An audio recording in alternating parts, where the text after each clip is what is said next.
அனைவரையும் வணங்குகின்றேன். தென்னாடுடைய சிவனே போற்றி, எந்நாட்டவர்க்கும் இறைவா போற்றி.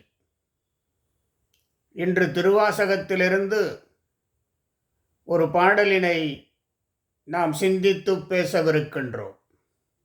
திருச்சதகத்திலே உள்ளது. திருச்சதக பாடலை நாம் விவரித்து பேச உள்ளோம். ஆமாறு உன் திருவடிக்கே அகம் குழையேன் அன்புருகேன்,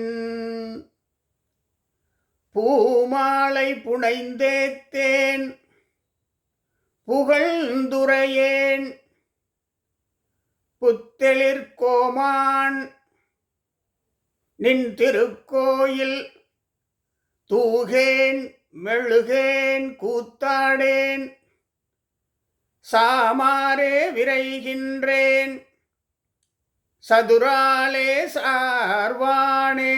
இது பாடல். ஆமாரே உன் திருவடிக்கே, உன் திருவடிக்கே ஆகுமாறு அகம் குழையேன், நெஞ்சுருகேன், உள்ளம் உருகேன், அகம் குழைந்து ஊனாய் உயிராய் உணர்வாய் அகம் குழைந்து நான் இல்லை, அன்பு உருகேன், உன்மேல் அன்பை செலுத்தினேன், அன்பை காட்டவில்லை, பூமாலை புனைந்து ஏத்தேன், பூக்களை பறித்து அன்றளர்ந்த பூக்களை பறித்து மாலை தொடுத்து உனக்கு கொடுக்கவில்லை, புகழ்ந்து உரையேன். சிவனே, உன்னை பற்றி புகழ்ந்து ஒரு நாளும் பேசவில்லை, 12 திருமுறைகளை பற்றி ஒரு நாளும் பேசவில்லை, நின் கோயில் தூகேன், உனது கோயிலை ஒரு நாளும் சுத்தம் செய்யவில்லை, துடைப்பம் எடுத்து கூட்டவே இல்லை, மெழுகேன் தண்ணீர் தெளித்து கழுவு விட்டு துடைக்கவே இல்லை, மெழுகவே இல்லை, கூத்தாடேன், நின் பெருமை நினைத்து நின் அருளினை நினைத்து ஆனந்த கூத்தாடேன். எதுவுமே நான் செய்யவில்லை. சாமாரே விரைகின்றேன். அதிசயப்பத்திலே சொன்னது போலே மண்ணிலே பிறந்து இறந்து மண்ணாவதற்கு ஒருமைப்படுகின்றேனை அப்படியே இருக்கின்றேன். சாமாரே விரைகின்றேன், இப்படியே வாழ்ந்து முடித்து விடலாம் என்று இருக்கின்றேன். சதுராலே சார்வானே, அனைத்து திறமைகளையும் தன்னகத்தே கொண்டு மண்ணுலகை வாழ்வித்து இருக்கின்ற இறைவனே.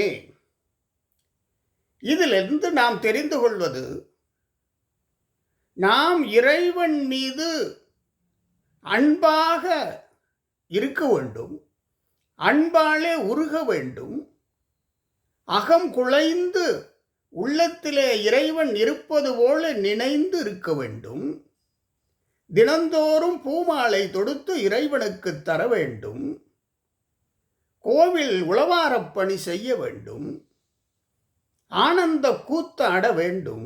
இதெல்லாம் செய்யவில்லை என்று மாணிக்கவாசகர் சொல்கிறார். இதையெல்லாம் செய்தாக வேண்டும். இதனால் என்ன பயன்? இதை அப்பர் பெருமான் சொல்லுகிறார். மாணிக்கவாசகரின் இந்த வரிகளை அப்பர் பெருமானின் வரிகளோடு இணைத்து பார்க்கிறோம். அப்பர் பெருமான் சொல்லுகிறார், ஒரு 4 வரிகளில் தன் பாடலை கொடுக்கிறார். விளக்கினார் பெற்ற இன்பம் மெழுக்கினார் பதிற்று ஆகும். நீங்கள் கோயிலை சுத்தம் செய்து தருகின்ற பொழுது ஒரு துடப்பம் எடுத்து சுத்தம் செய்தால் அது உங்களுக்கு புண்ணியம்தான். அதே நேரத்திலே நீர் தெளித்து நன்றாக துடைத்து வைத்தால் துடப்பம் கொண்டு கூட்டியதை விட 10 பங்கு புண்ணியம்.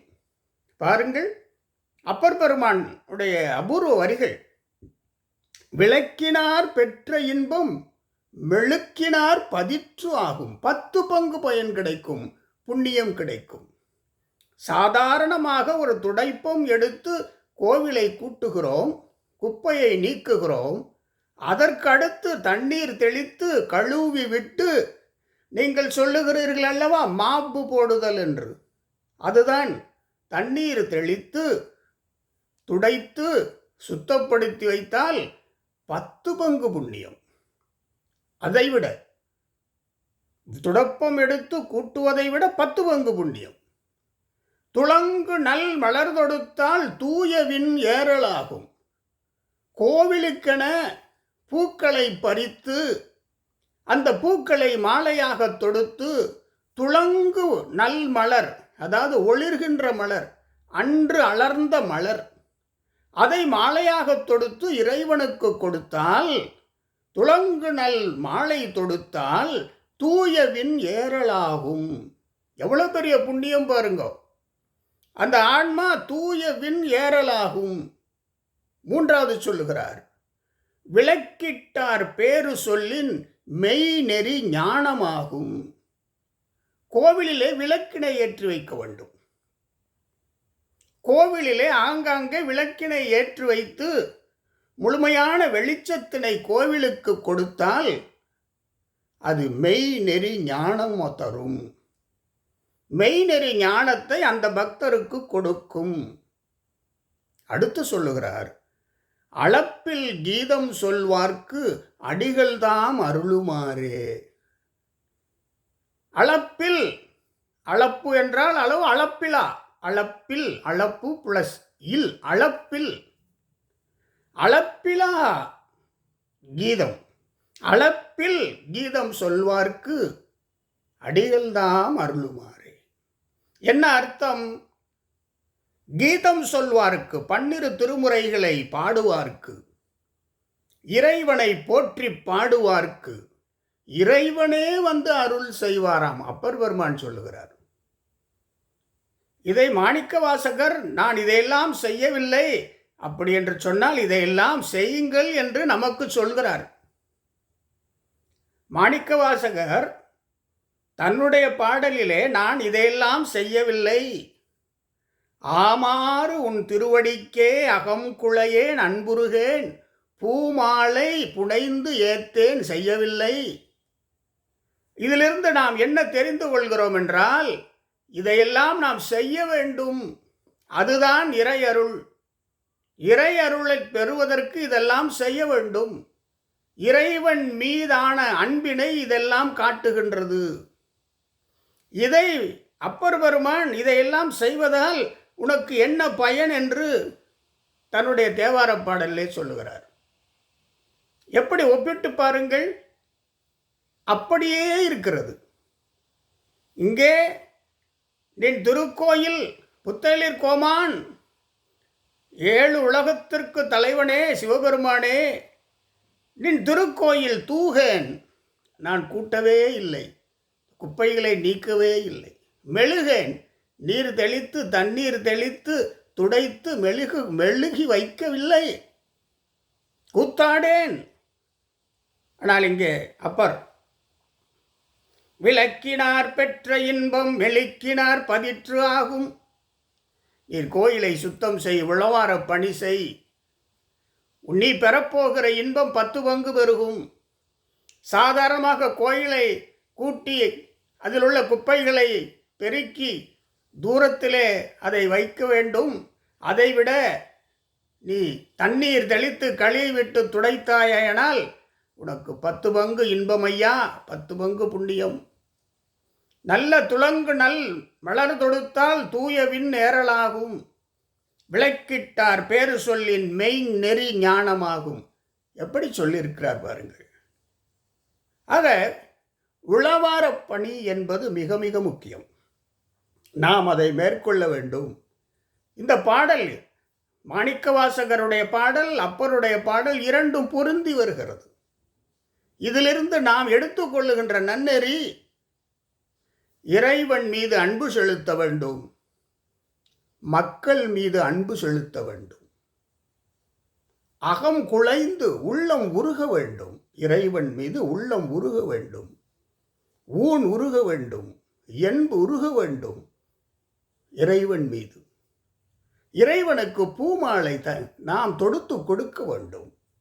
புகழ்ந்துரையேன், புகழ்ந்து பாட வேண்டும்.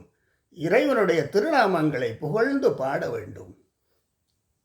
சைவ சித்தாந்தத்திலே 12 திருமுறைகளை நாம் தினந்தோறும் படிக்க வேண்டும். அதனுடைய பொருள் உணர்ந்து இறைவனை போற்றி பாட வேண்டும். திருவாசகம் இறைவனை போற்றி பாடுகிறது. தேவார திருப்பதிகங்கள் இறைவனை போற்றி பாடுகிறது. இறைவனை போற்றி பாட வேண்டும். பிடித்த 10 சிக்கன பிடித்தேன் இறைவனை போற்றி பாட வேண்டும். அதிசய 10 அதிசயம் கண்டாமே இறைவனை போற்றி பாட வேண்டும். கண்ட 10 இறைவனை போற்றி பாட வேண்டும். அப்படி இறைவனை போற்றி பாட வேண்டும். அதுதான் மாணிக்கவாசகர் சொல்லுகிறார், புகழ்ந்துரையேன். இங்கே அளப்பில் கீதம் சொல்வார்க்கு அடிகள்தாம் அருளுமாறே. 12 திருமுறைகளை உறக்கச் சொல்பவர்களுக்கு கோவிலிலே பக்தர்கள் இருக்கின்ற இடத்திலே ஆண்டவனுக்கு முன்பு நின்று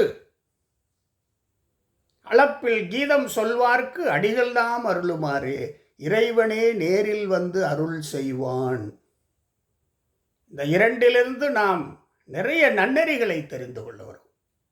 திருக்கோயில் பற்றிய நன்னெறிகள், பக்தர்கள் குறித்த நன்னெறிகளை நாம் தெரிந்து கொள்ளுகிறோம். அகம் குழையேன் இல்லை, அன்புருகேன் இல்லை. அன்பு வேண்டும், உள்ளம்புருக வேண்டும், மலர்களை தொடுத்து தர வேண்டும், இறைவனுடைய திருவருளை இறையருளை புகழ்ந்து பேச வேண்டும், கோவில்களில் உழவாரப்பணி மேற்கொள்ள வேண்டும். இதெல்லாம் இறையருளை நாம் பெறுவதற்கான பாதைகள். இந்த பாதைகளிலே நாம் பயணம் செய்து இறையருளிற்கு பாத்தியமாவோம் என்று எந்நாளும் நாம் இருப்போம். இறையருளை நோக்கியே பயணம் செய்வோம். மீண்டும் சந்திப்போம். நன்றி, வணக்கம்.